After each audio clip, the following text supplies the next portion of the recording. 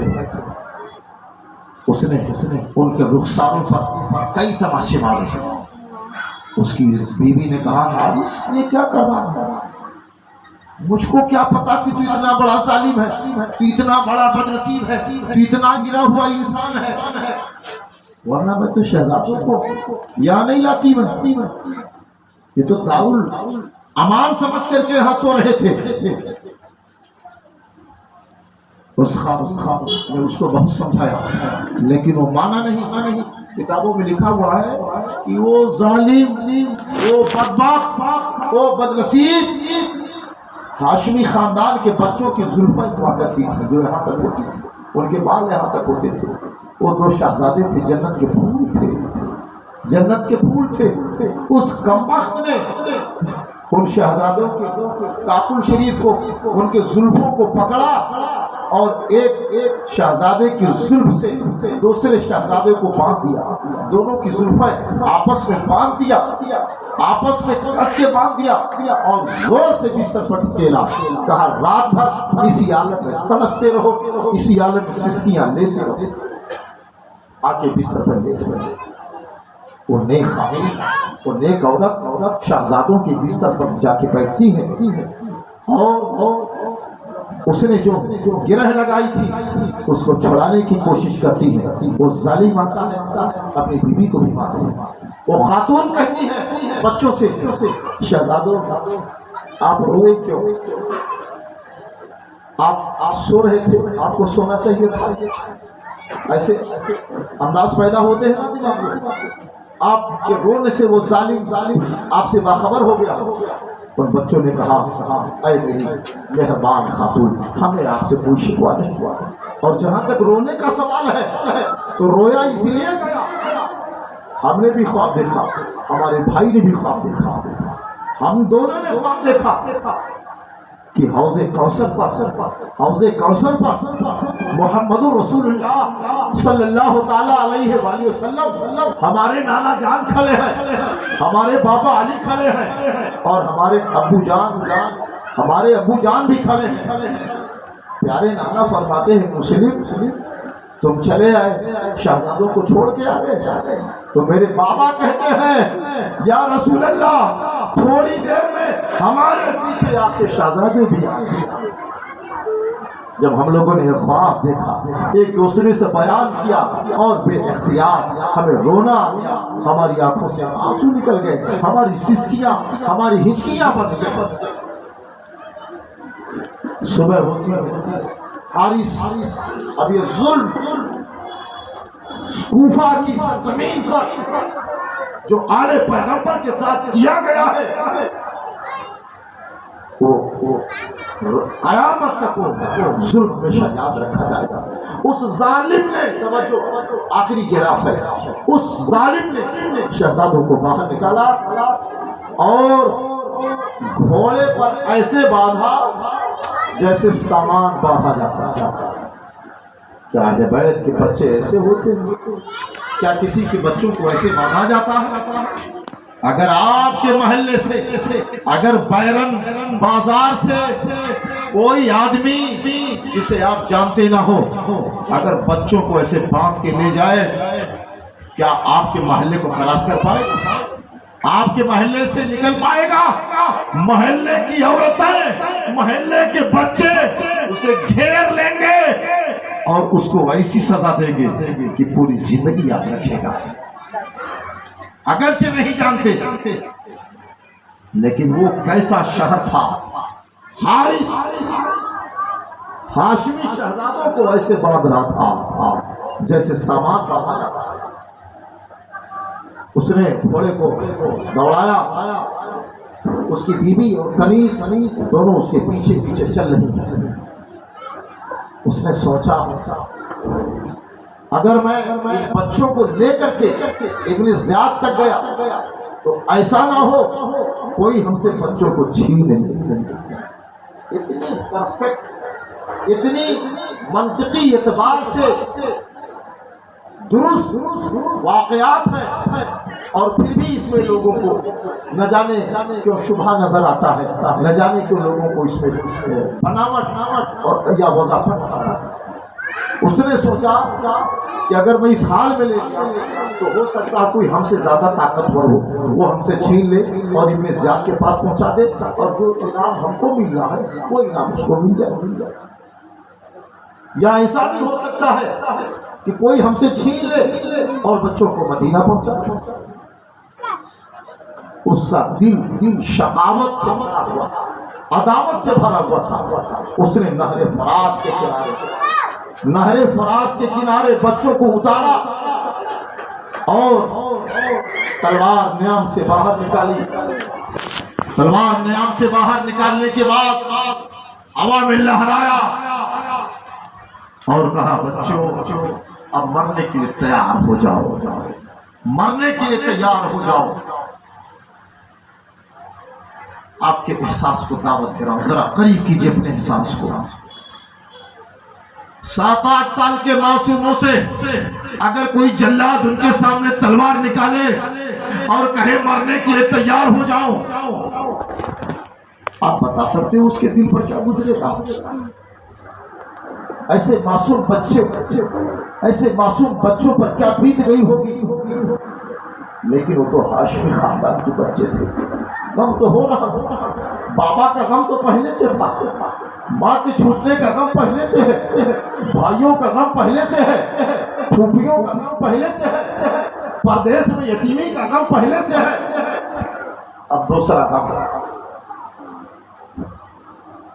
چھوٹا بھائی، حضرت ابراہیم چھوٹا بھائی پنجوں کے بل کھڑا ہو کے کہتا پہلے ہمیں قتل کرو، کیونکہ میں اپنے بڑے بھائی کی گردن اپنے سامنے کاٹتے ہوئے نہیں دیکھا۔ حضرت محمد کھڑے ہوتے ہیں، کہتے ہیں ایسا کیسے ہو سکتا ہے، یہ تو میرے چھوٹے بھائی ہیں، ایک سال کے چھوٹے بڑے ہیں، لیکن ہر چند کی 1 سال کے چھوٹے بڑے ہیں۔ کہتے ہیں یہ میرا چھوٹا بھائی ہے، چھوٹا بھائی میرے سامنے کیسے قتل ہو سکتا۔ وہ ظالم کہتا جلدی فیصلہ کر لو، تم دونوں فیصلہ جلدی کر لو، گردن کس کی پہلے کاٹنا۔ میرے دوستو، جب وہ ظالم یہ ظالمہ وحشیانہ منظر پیش کر رہا ہوگا، آپ بتائیے ساری خدائی ان بچوں کی طرف ہے، سارے فرشتے بچوں کی طرف، ساری حوریں بچوں کی طرف، سارا نظام عالم بچوں کی طرف، رسالت بچوں کی طرف، نجف سے علی بچوں کی طرف، بقی سے فاطمہ بچوں کی طرف، سب کی توجہ بچوں کی طرف۔ دونوں شہزادے لٹا دیتا، بچوں کو لٹا دیتا۔ ان معصوم بچوں کو لٹانا کتنا آسان تھا، یہ تو بچے ماؤں کے ساتھ 7-8 سال کی عمر میں بچے ماؤں کے ساتھ سوتے ہیں، اپنے ماؤں کی بستر میں سوتے ہیں۔ بچے لیٹ گئے، معصوم سے بچے، کوئی تعرض نہیں کیا، کوئی اعتراض نہیں کیا، کوئی مزاحمت نہیں کیا، لیٹ گئے۔ اب آج مسلم بالعقیل کے ان شیر خاروں، ان معصوموں کا اس طریقے سے لیٹ جانا اسلام کے دامن میں یہ تاریخ بھی محفوظ رہے گی ہمیشہ۔ آج اس نے تلوار اٹھائی، ایک وار کیا اور ایک وار سے دونوں کی گردن ایک ساتھ الگ کر دیا، سر تن سے جدا ہو گیا۔ انا للہ و انا الیہ راجعون۔ سر کو اس نے تھیلے میں لیا، لاش کو اس نے دریا میں پھینک دیا، نہر فرات میں ڈال دیا۔ دونوں فرزند مسلم کے پیارے ہو گئے قتل دریا کرنا۔ شہزادگان مسلم بن عقیل بھی مولا حسین کے مشن میں، کربلا کے مشن میں اپنے والد کے بعد اپنے جان کا نذرانہ پیش کرتے ہیں اور اس طریقے سے سرخروئی حاصل کرنے میں مقام بلند حاصل کرتے ہیں۔ حارث شہزادوں کا سر لے کر کے ابن زیاد کے پاس پہنچا، اس نے ابن زیاد کے سامنے رکھا۔ ابن زیاد نے کہا حارث، ہم نے یہ کب کہا تھا بچوں کو قتل کر دینا؟ ہم نے تو یہ کہا تھا کہ جیل خانے سے وہ چلے گئے ہیں، ان کو مشکور نے آزاد کر دیا ہے، آزاد کرنے کے جرم میں اپنے مشکور کو تو قتل کروا ہی دیا تھا، لیکن میں نے یہ نہیں کہا تھا کہ جنہیں بچے مل جائیں وہ قتل کر دے، بلکہ ہم نے یہاں لانے کے لیے۔ اب اگر کہیں یزید نے بچوں کو طلب کر لیا تو میں کیا جواب دوں گا؟ یہ تو خالی ایک معاملہ تھا، ورنہ ابن زیاد کے دل میں تو عداوت اور دشمنی مولا علی اور امام حسین، امام حسن سے بھری تھی۔ یہاں یزیدیوں کو فوراً یہ بتانا، یہ انجام یزیدیوں کو سبق دینا مقصود تھا۔ ابن زیاد نے کہا کون ہے جو اس شخص کو اسی مقام پر لے جا کر کے قتل کرے جہاں پر اس نے بچوں کو قتل کیا؟ ایک محب اہل بیت تھے وہاں، انہوں نے کہا یہ کام ہمیں آپ دے دیں، میں جا کے حارث کو وہیں پہ قتل کروں گا جہاں پہ اس نے ان بچوں کو شہید کیا۔ حارث کو ہاتھ باندھ کر کے پیٹھ کی طرف کھچر پر بٹھایا گیا، نہر فرات کے کنارے اس کو لے جایا گیا۔ حارث ماتم کر رہا تھا، حارث ہائے ہائے کر رہا تھا، کاش میں نے ایسا نہ کیا ہوتا۔ آج یہاں اپنے دماغ میں یہ بات مت رکھیے گا، کوئی گوشہ یہ نہیں جانا چاہیے کہ ابن زیاد باز اللہ انصاف پرور تھا، ایسا نہیں۔ یہ اتمام حجت بار بار ہوئی ہے۔ اہل کوفہ کو یہ بتانا تھا مشیت کو کہ اہل بیت کے شہزادوں کے ساتھ جو غلط کرے گا اس کا یہ انجام ہوگا کہ دشمن ہی اس کا دشمن بن جائے گا۔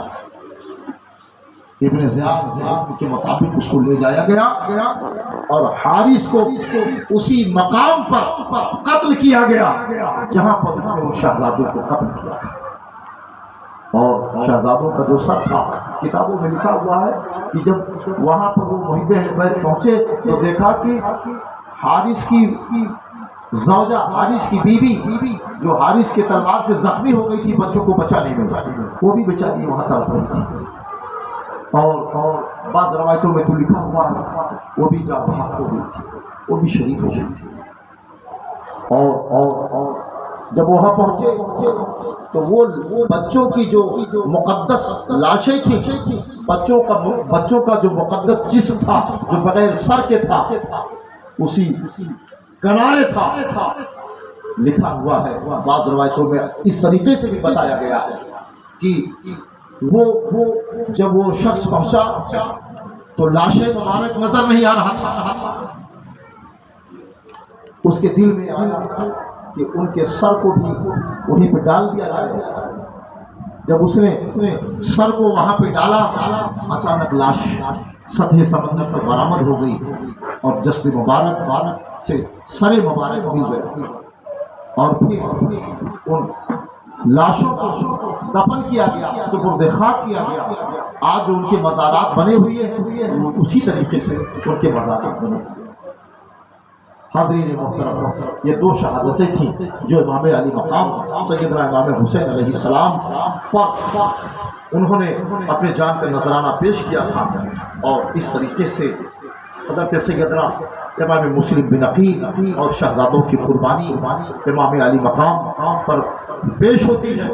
اب ادھر سیدنا امام حسین علیہ السلام 8 ذی الحجہ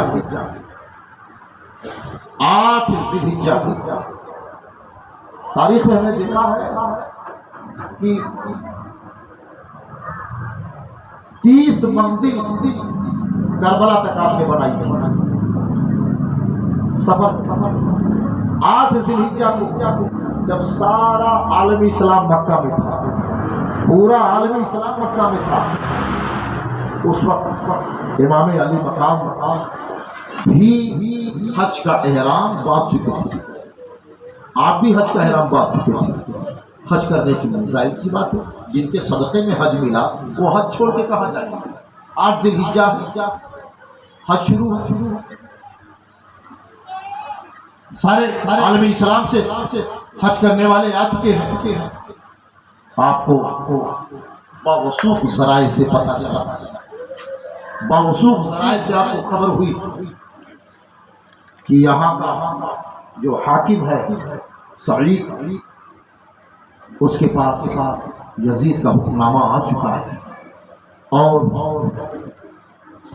مکہ المکرمہ میں ہمارا محاصرہ کیا جا سکتا ہے، اور اگر مکہ میں ہمارا محاصرہ کیا گیا، اگر مکہ میں ہم کو گھیرا گیا، اگر مکہ میں ہم سے مزاحمت کی گئی تو ایک بات تو یقین ہے کہ مکہ میں آپ کے چاہنے والے بھی ہیں، مکہ میں ہمارے خاندان والے بھی ہیں، مکہ میں ہمارے کنبے کے لوگ بھی ہیں، مکہ میں صحابہ بھی ہیں۔ اگر یزیدیوں نے مکہ میں ہم سے مزاحمت کیا تو یہاں جنگ ہو جائے گی۔ اور مولا حسین نے سوچا کہ ہمارے نانا جان نے کہا تھا کہ کعبے کی حرمت کو، مکے کی حرمت کو ایک شخص نیلام کر دے گا، تباہ کر دے گا، حرمت ایک شخص کی وجہ سے تباہ ہو جائے گی، پامال ہو جائے گی۔ پیارے حسین سوچتے ہیں حالات اس طریقے کے ہیں، حالات اس انداز پر بنے ہیں، اگر کہیں میں مکہ میں رہا مجھ سے مزاحمت ہوئی، جنگ ہوگی، خون ریزی ہوگی تو حرمت کعبہ پامال ہو سکتی ہے۔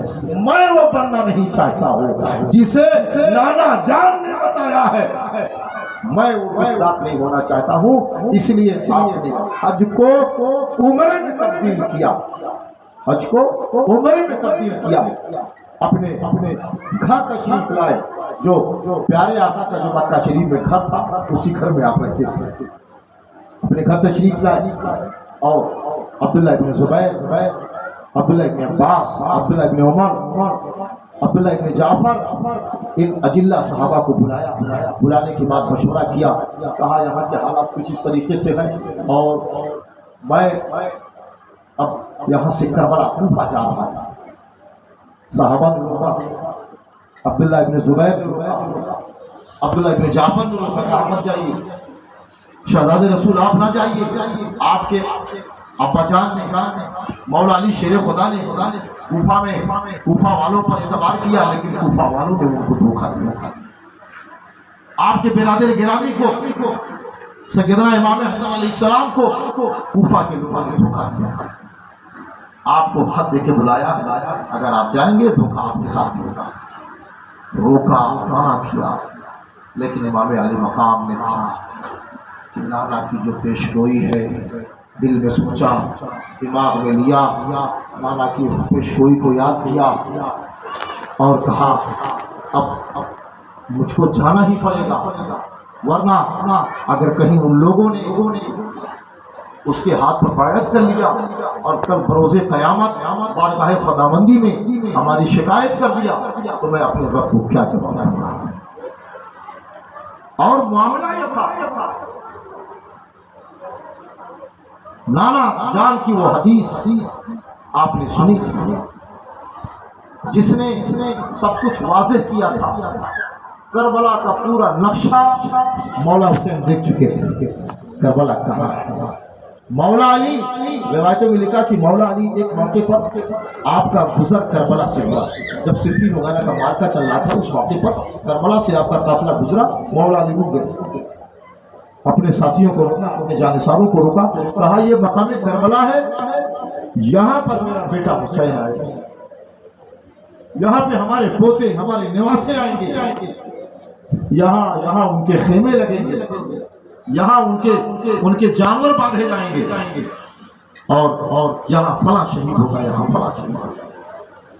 پیارے آقا علیہ السلام نے بھی میدان کربلا کو مولا حسین کو دکھا دیا تھا، یہ مقام کربلا ہی، میدان کربلا ہے، بیٹا دیکھو۔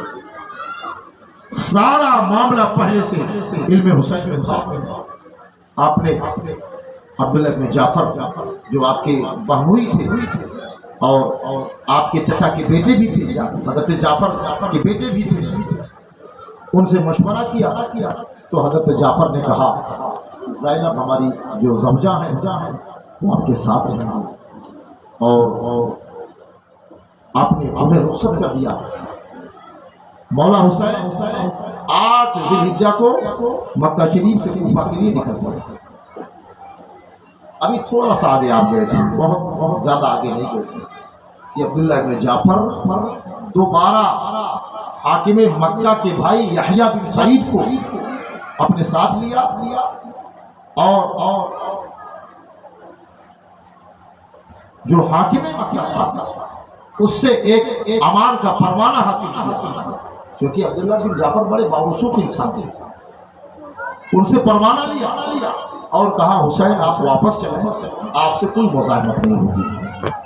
اب لوگ کہتے ہیں، یہاں میں بڑی خاص توجہ چاہتا ہوں، جب میں یہ روایت بیان کرتا ہوں کہ مولا حسین کو ذرائع کے مطابق پتہ چل گیا کہ مجھ کو یہاں گرفتار کیا جا سکتا ہے، تو بہت سارے لوگ اس واقعے سے بھی تعارض کرتے ہیں، لیکن آگے والا واقعہ سب بیان کرتے ہیں کہ جب مولا امام علی مقام جب تھوڑا ہی آگے آئے تھے کہ عبداللہ بن جعفر یحییٰ کو لے کر کے آئے، جو گورنر مکہ تھا اس کے بھائی کو لے کے آئے اور مکہ کے گورنر سے امان کا پروانہ لکھوا کر کے لائے، کہا امام آپ واپس چلیں، آپ کے ساتھ کوئی تعارض نہیں ہوگا۔ اب بتائیے اگر خطرہ نہ تھا، اگر خدشہ نہ تھا تو الگ سے آپ کو پروانہ لکھوانے کی کیا ضرورت تھی؟ اگر آج کا CBI ہوتا اگر آج کا CBI ہوتا اور کربلا کے واقعات پر تحقیق کرتا، تفتیش کرتا، ریسرچ کرتا تو نہ جانے کیسی کیسی رپورٹیں آتی اور کیسے کیسے چہرے. لیکن اس کے باوجود امام علی مقام نے کہا بھائی آپ کی محبت کا شکریہ، آپ کی ہمدردی کا شکریہ، آپ کی رواداری کا شکریہ، لیکن اب میرا قصد ہے میرے سفیر نے، میرے وزیر نے، میرے نائب نے، مسلم بن عقیل نے وہاں سے خط لکھ کے بھیج دیا ہے، میرا خلیفہ وہاں جا چکا ہے، اب مجھے جانا ہی چاہیے.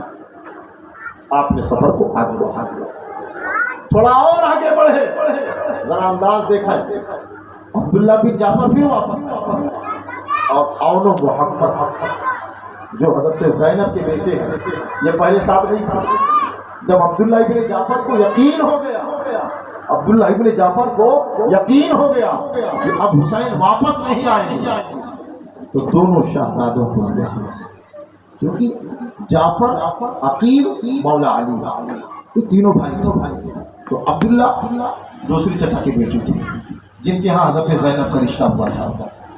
زینب کے صاحبزادے عون و محمد کو اپنے ساتھ لائے اور کہا امام آپ تشریف لے جا رہے ہیں، ہماری کچھ مصروفیات ہیں، میں نہیں جا سکتا، لیکن یہ ہمارے دونوں جو شہزادے ہیں یہ سائے آپ کے ساتھ ہیں. اور شہزادوں کو بلایا، کہا بیٹو ماموں کو ہمیشہ دیکھتے رہنا، یہ دیکھتے رہنا کہ اگر کہیں ماموں سے مزاحمت ہو گئی، کوئی لڑائی ہو گئی، کوئی جنگ ہو گئی، تو اتنا یاد رکھنا کہ قاسم اور علی اکبر کو اپنی موجودگی میں جنگ کو نہ جانے دینا، ان سے پہلے خود چلے جانا، ان سے پہلے خود پہنچ جانا، یہ نظرانہ اپنی جان کا پیش کر دینا. یہ کہہ کر کے آپ نے امام کو سلام کیا، امام سے دعا لی، امام کے قدموں کا بوسہ لیا اور واپس پڑھا. سیدنا امام علی مقام سرکار امام حسین علیہ السلام کا مقدس 74 افراد پر مشتمل جو قافلہ تھا، یہ منزل بمنزل چلتا تھا، منزل بمنزل چلتا تھا. بچے تھے، عورتیں تھیں، اس میں کچھ بیمار بھی تھے، بزرگ بھی تھے. تو آپ دن میں چلتے اور رات میں کسی بھی مقام پر پڑاؤ ڈال دیتے، وہاں آرام کرتے.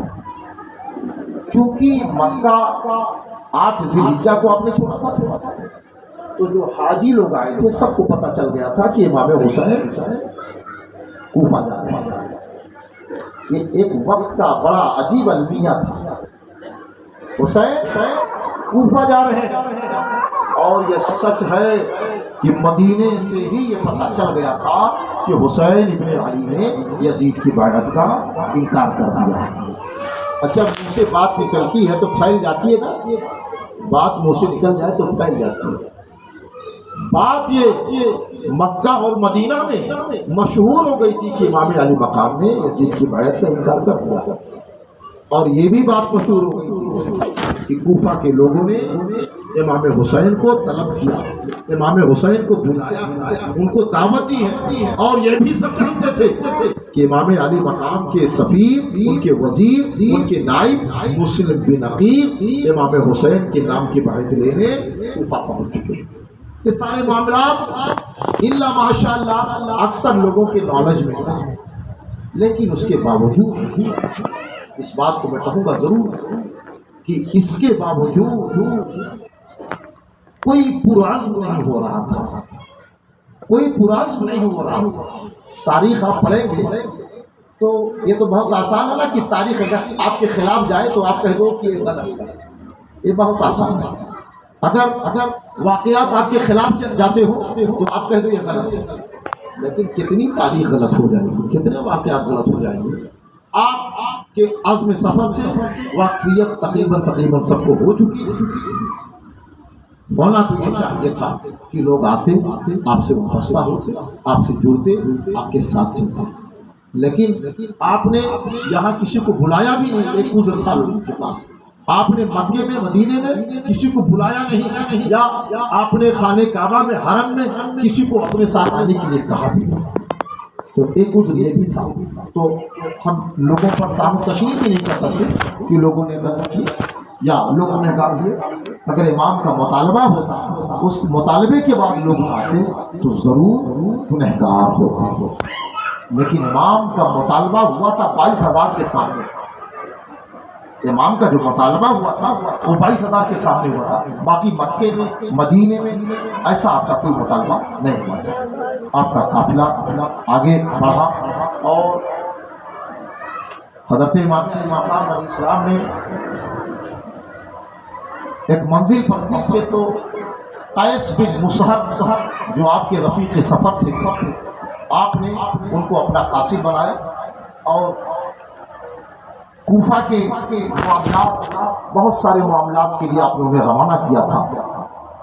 حضرت قیس بچا کے جا رہے تھے, امام علی مقام کا خط لے کر کے جا رہے تھے جو مسلم بن عقیل کے نام تھا, اور ان روسائے کوفہ کے بھی نام تھا جنہوں نے امام علی مقام کو خط لکھا تھا.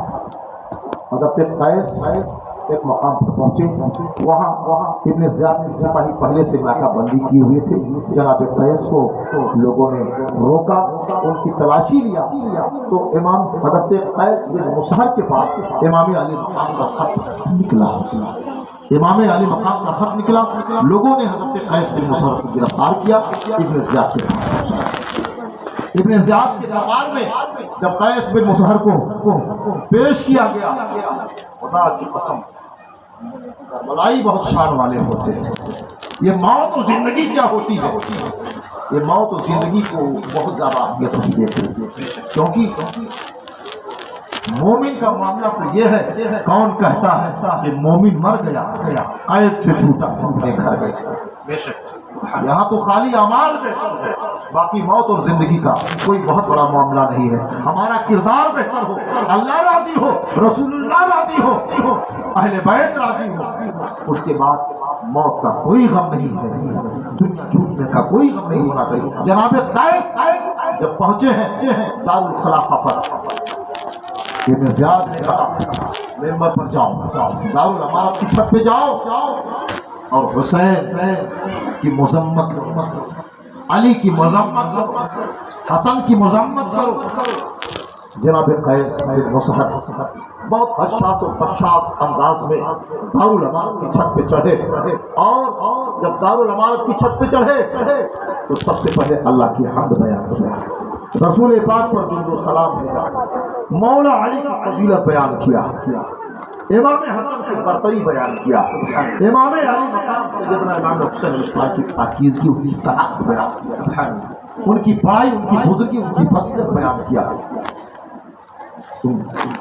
درندوں نے حضرت قیس بن مصہر کو بھی اسی دارالامارت کی چھت پر مارا, تلواروں سے وار کیا, اور آپ کے بھی جسم کو دارالامارت زمین پر ساری ہڈیاں چکنا. اس طریقے سے امام علی مقام کا یہ جانثار, آپ کا یہ وفادار بھی امام علی مقام پر اپنی جان کا نظرانہ پیش کر کے بارگاہ خداوندی میں سرخروئی حاصل کرتا.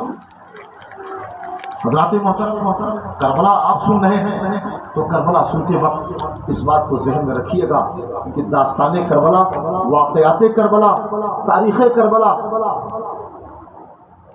کہتے ہیں لوگ, ایسا خطبہ پر, خطیبوں پر کام کرتے ہیں کہ خطیب ایسے بیان کرتے ہیں کہ جیسے کربلا میں موجود تھے. خطیب پنجتنی کربلائی مولائی علماء کربلا ایسے بیان کرتے ہیں جیسے کربلا میں موجود تھے. اچھا, واقعہ تو ایسی بیان کیا جائے گا, جو تاریخ ہے اس کو تو ایسی بیان کیا جائے گا.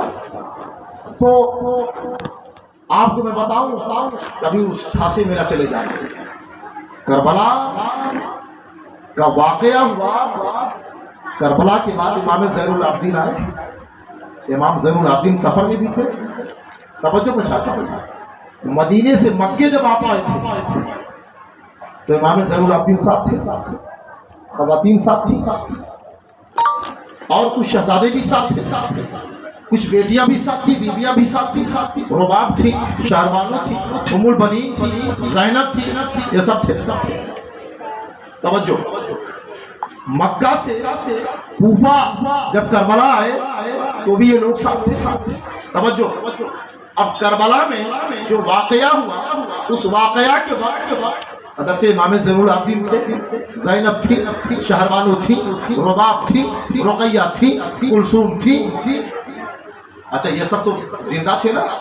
اب کربلا کے بعد جب ان کو قیدی بنایا گیا تو یہ سب زندہ کوفہ گئے، وہاں سے دمشق گئے، دمشق سے واپس کربلا آئے اور کربلا سے پھر مدینہ آئے۔ تو واقعات اور پورے سفر کے خبر دینے والے ہیں کہ نہیں؟ بات سمجھ میں آ رہی ہے؟ سارا جو پورا واقعہ ہے، یہ جو پورا ذائچہ ہے، اس کے راوی، اس کے گواہ، اس کے شاہد روز اول سے لے کر اور آخر تک موجود تھے۔ روایتیں بیان کی، کتنے لوگوں سے بیان کیا ہوگا امام زین العابدین نے؟ کوئی گنتی بتا سکتا ہے؟ کتنے لوگوں سے بیان کیا ہوگا زینب نے؟ کتنوں کو بتایا ہوگا رقیہ نے؟ کتنوں کو بتایا ہوگا؟ بہت لوگوں کو بتایا ہوگا۔ اور یہ داستان تو گھر والی گواہی تھی۔ اس گھر کے علاوہ کچھ لوگوں کو تو اللہ کو توبہ بھی دے دیا تھا۔ وہ جو 22,000 کا لشکر تھا، اس میں جناب حور جو سب سے پہلے اٹیک کرنے کے بعد اگر توبہ کر لے تو اللہ معاف کر دیتا، اللہ معاف کر دیتا۔ کوفہ کے بہت سارے لوگوں نے روایت کیا، یعنی کربلا کے واقعہ کی جو سند ہے وہ سند کمزور نہیں ہے، عام قصہ کہانی کی طرح یہ سند نہیں ہے، بلکہ کربلا، واقعات کربلا کی سند تمام جنگوں اور تمام لڑائیوں سے مضبوط ہے، معتبر ہے، ٹھوس ہے۔ یہ تھوڑا سا آپ کو اپنے ذہن میں اس کو رکھنا ہے، اور کبھی اگر آپ ڈیبیٹ میں بیٹھیں، کبھی آپ دفاع میں بیٹھیں، تو آپ اس طریقے سے مضبوط گفتگو کے ذریعہ کربلا کا دفاع، واقعات کربلا کا دفاع آپ کو کرنا چاہیے، کیونکہ آنے والا جو وقت ہے، میں آگاہ کر رہا ہوں میرے لوگوں، میرے عزیزوں، آنے والا جو وقت ہے، ایک واقعہ کو غلط کہا جائے گا، ایک واقعہ کو جھٹلایا جائے گا۔ اس لیے بہت باریکی کے ساتھ، بہت ہی دلائل و براہین کی روشنی میں، عقلی اور نقلی تمام دلائل کے روشنی میں آپ کو کربلا سنانا بھی ہے اور کربلا آپ کو سننا بھی ہے، ورنہ زیادہ نہیں جائے گا، 2 4 5 سال کے اندر یہ کہہ دیا جائے گا پورا کربلا جھوٹ ہے۔ ویسے وہ کون شخص تھا؟ محمود عباسی امروہوی نے، اس کم وقت نے وہ بسرے لکھے تھے، یہ کہتا ہے کہ حق پر تھا یزیدی لشکر، معاذ اللہ، یہ کہتا ہے کہ باقی وہ مفسد و غدار تھی ابن حیدر، استغفر اللہ، عظمت دین کو رسوا کیا کوفہ جا کر، معاذ اللہ، خودکشی کا یہ اقدام بانداز دیگر، استغفر اللہ۔ بات تو یہ ہے کہ تو کہہ دیتا اے محمود کربلا ہی نہیں کہ دنیا میں موجود ہے،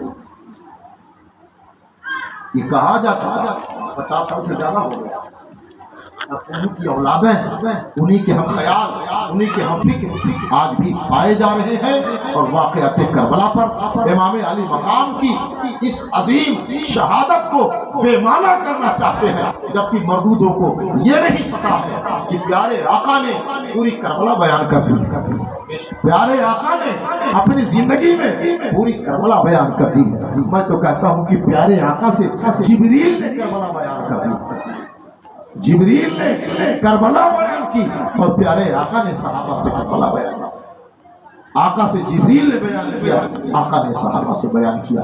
وہ کربلا اس کو آپ کچھ لوگ نہ جانے کون کون سا نام دے رہے ہیں. آپ کو بہت ہی تیاری کے ساتھ رہنا ہے, بہت ہی ذمہ داری اور بہت ہی مستعدی کے ساتھ آپ کو اپنے نسلوں کو, اپنے بچوں کو کربلا کے لیے تیار رکھنا ہے. ہماری دعا ہے کہ اللہ تبارک و تعالیٰ تمام مسلمین و مسلمات, مومنین و مومنات پر اپنا کرم فرمائے. تمام لوگوں کے گھروں میں اللہ خوشحالی کا ماحول پیدا فرمائے. تمام اہل بیت کے چاہنے والوں کے مال و زر میں اللہ برکت عطا فرمائے. اللہ ہمارے کربلائیوں کو خوب روپیہ پیسہ عطا فرمائے, ان کے کاروبار کو اللہ خوب بڑھائے. مولا حسین کے صدقے میں ہمارے مولائیوں پر خوب کرم فرمائے, اچھے مقام